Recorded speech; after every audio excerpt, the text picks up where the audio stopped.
Tech විත් AD තවත් episode එකකට ඕගලංව ආදරයෙන් සාදරයෙන් පිළිගන්න. ඉතින් අද මම ගන්න කියලා හිතුවා කැන්වා ඩෙස්ටොප් වර්ෂන් එක ඉන්ස්ටෝල් කරගන්න කොහොමද කියලා ඔගලන්න පෙන්න්න වීඩියෝ එක. ගොඩක් අයි දැනට පාවිච්චි කරන්න මෙන්න මේ වගේ කැන්වා වෙබ් වර්ෂන් එක.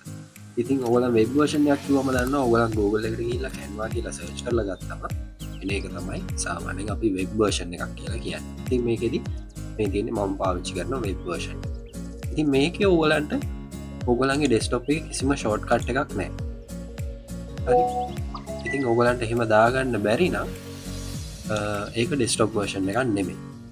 ඉතින් අපි දැන් කරන්න යන්නේ කොහොමද ඩෙස්ටොප් වර්ෂන් එකක් අපි ඉන්ස්ටෝල් කරගන්න කැන්වවල කියලා බලන්න යන්න.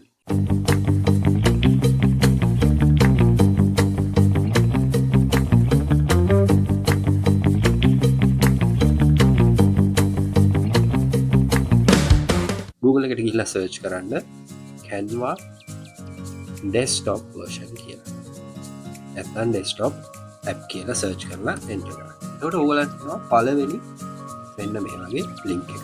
හරි මේ පළවෙනි link එක ක්ලික් කරලා ඔයගලන්ට පුළුවන් මෙන්න මෙතනින් download Canva for Windows කියලා මේ app එකේ exe file එක නැත්නම් setup file එක download කරගන්න.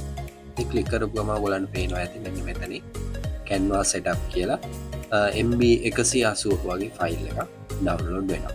හරිද මේ ෆයිල් එක ඩවන්ලෝඩ් වෙන්නේ මගේ ඩවන්ලෝඩ්ස් ෆෝල්ඩර් එකට. ඉතින් මම මේක මිනිමයිස් කරලා මම යනවා මගේ ඩවන්ලෝඩ් ෆෝල්ඩර් එකට. මෙන්න මේ තියෙන්නේ මම ඩවන්ලෝඩ් කරගත්ත සෙටප් එක. ඉතින් මම මේක ඩබල් ක්ලික් කරලා ඉවරලා දැන් ඉන්ස්ටෝල් කරන්න ලෑස්ති වෙනවා. හරි දැන් ඔයගලන්ට පේනවා ඇති installing please wait කියලා යා. එනින්ම Canva setup එක ඔයාගේ ලැප්ටොප් එකට නැත්තන් ඩෙස්ටොප් එකට ඉන්ස්ටෝල් කරනවා. ඉතින් මම දැන් මේ ඉන්ස්ටෝල් කරන්නේ ලැප්ටොප් එක. ඉතින් මේක ඩෙස්ටොප් එකටත් වෙනසක් නැහැ. සේම්. ඉතින් ඒ ගැන ඔයගොල්ලන් බය වෙන්න ඕනේ නැහැ. ඉතින් මෙන්න මේ වගේ දැන් ඔයගොල්ලන්ට පේනවා ඇති ඇප් එක ඔපන් වෙලා තියෙනවා. ඉතින් මම පෙන්නන්නම් දැන් ඔයගොල්ලන්ට පේනවා මෙන්න මෙතන තියෙනවා මගේ ඩෙස්ටොප් ඇප් එකේ ෂෝට්කට් එක. එතකොට දැන් ඔයාලට කරන්න තියෙන්නේ login through browser. ඒ කියන්නේ ඔයාගේ තියෙන app එක ඔයාගේ තියෙන Canva account එක ඔයා login වෙන්න ඕනේ. ඉතින් ඒකට ඔයා browser එක open කරලා ඒක හරහා login වෙන්න. ඉතින් මේ තියෙන්නේ මගේ account එක. මම මේකට login වෙනවා.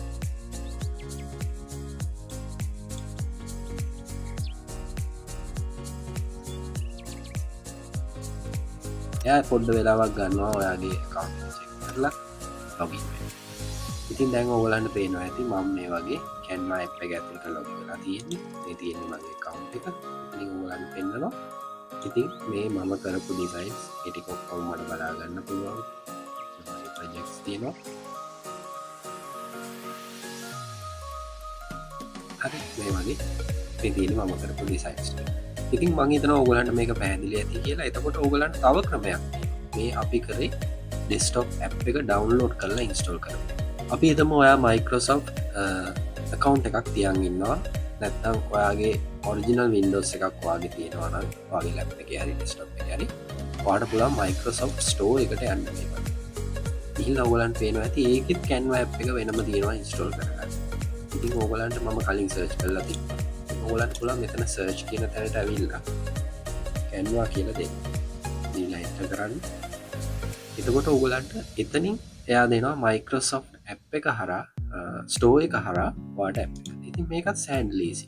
එතකොට ඔයාලට අර Google Chrome එකට ගිහිල්ලා download කරන ඒ ටිකම තමයි ඔයා මෙතනත් කරන්නේ. ඉතින් මේකට හැබැයි පොඩි restriction එකක් තියෙනවා. මේකට ඔයාට Microsoft account එකක් අවශ්‍යයි. ඉතින් ඒ account එක තිබ්බොත් විතරයි ඔයාලට මෙතනින් download කරගන්න පුළුවන්. ඒක මතක තියාගන්න. ඉතින් මෙතනින් ඔයාලට install කියලා දුන්නොත් අර අපි කරපු දෙයම තමයි මෙතනින් වෙන්නේ. ඉතින් මෙහෙමයි අපි සාමාන්‍යයෙන් අපි Canva desktop app එක install කරගන්න. ඉතින් මම හිතනවා අද වීඩියෝ එක ඔයගලන්ට useful වෙන්න ඇති කියලා. ගොඩක් අය මම දන්නවා මේක දන්නේ නැහැ. ගොඩක් අය web version එක තමයි තාම use කරන්නේ. ඉතින් ඔයගලන්ට පුළුවන් මෙන්න මේ විදියට ඔයාගේ laptop එකට හරි desktop එකට හරි Canva app එක install කරගන්න. ඉතින් මේක ගොඩක් ලේසි සහ සරලයි. එහෙනම් මගේ channel එක subscribe කරන්න අමතක කරන්න එපා. තවත් videos ඉස්සරහට මේ විදිහටම තියෙනවා. එහෙනම් විත් එක්ක එකතු වෙලා ඉන්න මම කියනවා.